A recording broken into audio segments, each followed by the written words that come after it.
The Story Keepers, Starlight Escape by Brian Brown and Andrew Melrose. Chapter 6, A Howl in the Night. What was that? Asked Cyrus anxiously. Oh, oh, went the caterwaul again. Wolf, said Milo, looking up from his work on the wheel. We're in wolf country. Wolf? You mean there are wolves here? Asked Cyrus. Yes, of course, said Milo. Don't you know the story of Romulus and Remus? No, said Cyrus. Remind me to tell you sometime. But Milo, what do we do? He sounds very close, Cyrus said, looking up anxiously at the trees on the hill behind them. Probably is. Probably came down for a look. Cyrus was beginning to panic, and Justin and Anna didn't look too happy either. Little Marcus had fallen asleep again. Will it attack us? Asked Anna nervously. No, don't worry, Milo said, turning back to his work. It's just some noisy old wolf howling at the moon.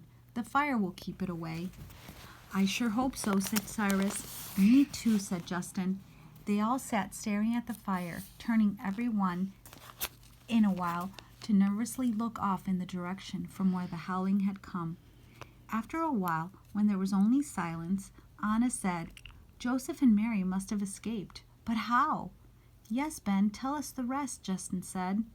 Well, continued Ben, the same night that King Herod ordered his men to kill all the young boys, Joseph was warned by an angel of the Lord. How? In another terrible dream? What, like the dream the Magi had? Yes, Cyrus, it was probably very much like the dream the Magi had. What happened in the dream? Joseph dreamed that Herod was standing before his soldiers, shouting, I am king of the Jews, their only king. Then Joseph saw mean-looking guards marching with swords drawn, going from house to house. Joseph woke up in a sweat. He knew the dream was an urgent message, a message for him to get Mary and the baby away from Bethlehem.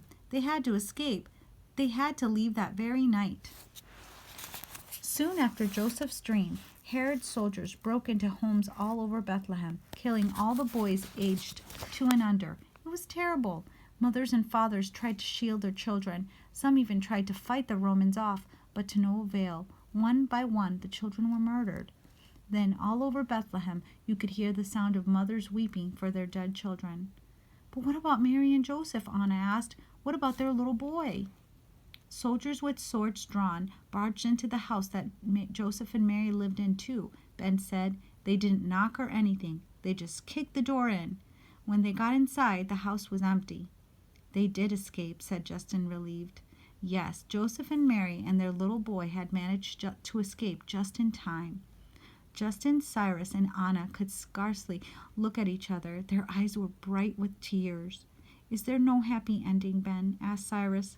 Well, yes, there is, Cyrus. Mary, Joseph, and the baby escaped to Egypt. And from then on, great things began to happen. Justin felt sure he didn't need to ask, but he did anyway, just to check. Ben, was Joseph and Mary's baby the baby Jesus? Why, yes, Justin. It was the baby Jesus. Didn't I say that? No, everyone chorused. Well, I meant to say that. How could I have left that out? Ben said as he slapped his forehead and chuckled. But that means I haven't told you the whole story. Helena smiled at her husband. Yes, Ben, you missed the beginning. Tell us, the children cried in unison. I will, but first we must see how Milo is doing. Don't forget, we're on our way to Ostia. Zach was still very suspicious of Milo, and he checked the wagon thoroughly, but he couldn't see anything wrong with it. All set then? Asked Milo, grinning. All checks done? Huh? Grunted Zach. I'll be watching you. That's good, replied Milo. Then you might learn to behave like an adult. Zach was annoyed that Milo should treat him like a child, but resolved to keep an eye on the old wagon driver. All right, everyone, time to get rolling. As he waited on the others, Milo chuckled as he patted his horse. What's this, Regis? No, that's not it. The rabbi says to the innkeeper, Do you serve duck? It was the innkeeper who said, Oh, never mind, old boy. It was a dumb joke anyway. Zach shook his head. How can we trust a man who tells his horse dumb jokes? And here we have some pictures of the beginning of the story where it says, "Hold on, everyone."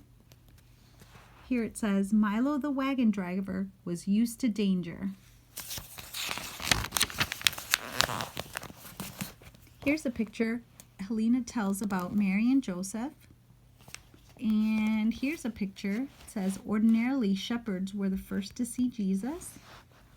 Then here, Zach does not trust Milo.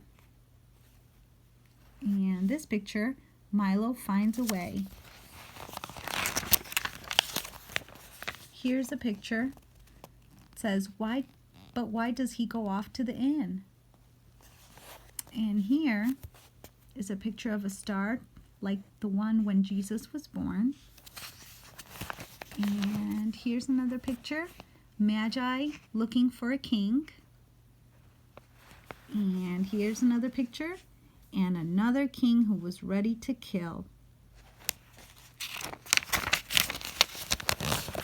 Okay, here's another picture. They find him, but not at Herod's palace. See, there's little baby Jesus. He's 2. And here, Jesus' family were in danger too. In this picture, that very night, an angel warned Joseph in a dream. Then down here, they escaped to Egypt. Mary, Joseph, and little toddler, little Jesus. Here it says, "I knew it was a trap." And right here, it says, "Goodbye to Milo." We'll see what happens. Just then, as Milo climbed onto the wagon, Regis suddenly shook his tousled mane and whined uncontrollably. The whole wagon began to shake. "Ah!" said Milo with a chuckle. "So, you get it now. It must be the way I tell them." The gang finally got on their way.